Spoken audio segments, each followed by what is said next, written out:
Čau. Čau, děcka, jsem strašně přejezná z té zahrádky a jdeme teďka na Špilberku do kopce, takže to je pro mě úplně mučení. Špilberk, to je naklidka, jo. Je to nádherné místo, romantické, krásné, ale ty kopce, ty hory. Hej, uklidni se, prosím tě, jo. No, každopádně. Po jídle. To je normální takhle, tady ty naše jako srandovní hádky. Kdo znáte, tak víte. No, takže jdeme teďka na Špilberk. Já jsem tady nebyla strašně dlouho. Jsem tady byla. Ani na ohňostroje semka nechodím, protože ty ohňostroje to jako je strašně moc lidí. No, každopádně tady, proč říkám každopádně? Nevím, ale já jsem byla tady na muzejní noci a bylo to tady úplně super. Bylo to tady strašně nádherný. Co se tady dělo?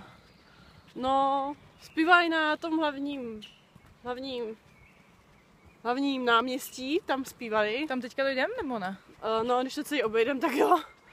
A bylo tady strašně dalekohledy, různé výstavy letadel a ve vojenským tady byly. Bylo to moc hezký. Mm-hmm. No, takže to je jako nedělní den. Nedělní Kavárničky, večer. Špilberky. Doufám, že... Ale zkouškové, no.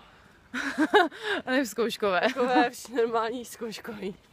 Takže good luck u vašich zkoušek. Čusík. Ahoj.